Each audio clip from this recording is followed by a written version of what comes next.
I wanted to share with all of you some of the interesting thoughts and ideas that were shared in Learning Experience 3. When discussing equity in reading assessment, some of the important ideas were that we need to keep equity in mind while assessing reading.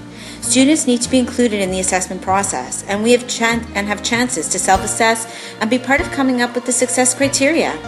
Also, a variety of assessment tools need to be used to target all of the students' needs in order to instill confidence in our students. What we teach and not just how we assess needs to be thought out carefully. The curriculum should be applicable to the real world, and we need to be aware of others' cultures, beliefs, interests, and opinions in order to engage all our students. Although not all parents support their child, we should still plan for involvement just in case they are able to do this.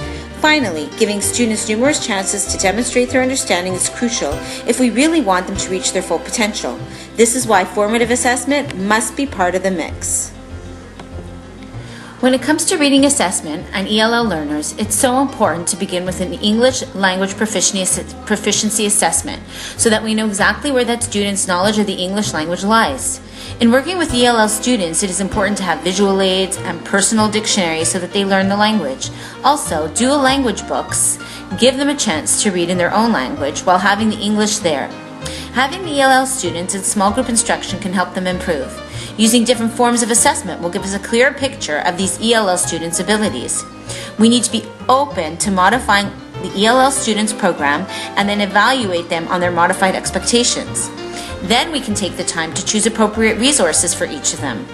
Assessment throughout is crucial, as you mentioned, since the learners become more proficient in the language and they would need different supports along the way.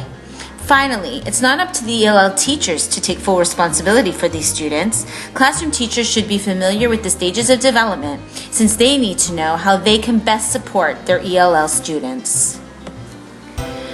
And here are some different ideas from the action plans and money points that you posted. Some diagnostic reading assessments that can be used are PMs, CASI, and DRAs. Other tools that have been used to see where students is at are conferencing, reviewing of OSRs, speaking to last year's teacher, and conducting reading interest surveys to target interests and engage those students.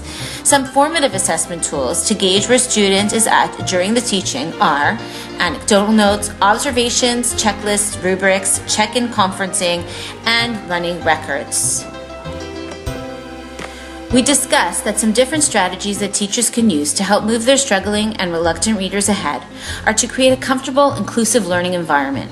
Conduct small group assessment, focusing on word work, taking words apart, word endings, word families, practicing high-frequency words at home with parents, picking books strategically, reading comprehension strategies, focusing on the easier ones to grasp, like making connections and visualizing. Allow for think time, pre-teach vocabulary, develop a home reading program, provide graphic organizers including a Go chart where students can share their thoughts before, during, and after reading. Have oral discussions before setting out to complete a task, and include drama activities to demonstrate understanding. More great strategies are to include technology, offer assignments in chunks, post anchor charts, provide personal dictionaries, utilize checklists, allow for think, pair, share, and give post-it notes to keep track of thinking. A couple of ideas that stood out from all of you were a little different ideas of looking at song lyrics and recipes. Those are real-life contexts that can engage students who are reluctant. Other ideas were to use Tumble Books and Starfall, which are great resources where students can practice their reading by listening to stories online and playing word games. Also, singing rhyming songs and playing rhyming bingo can be effective. Mostly, it is so important to provide positive encouragement, descriptive feedback, and recognize any small achievements. It would be crucial to utilize parent volunteers and peer tutors and to have collaborative discussions with other teachers to find out as many strategies as possible to help with the struggling reader. When thinking about the struggling reader or reluctant reader, it would be critical to offer accommodated assessments, a mix between oral, written, technology, etc. Many of the ideas that came through in the ELL action plans were quite similar to the struggling readers action plans. Some that I would add here are to introduce vocabulary through picture walks and picture dictionaries, computer programs to help with vocabulary, readers theater, a CD of vocabulary so the students can hear the words that they need to learn. Some of you also offered some great websites that can be amazing resources to teachers who have ELL students in their classrooms.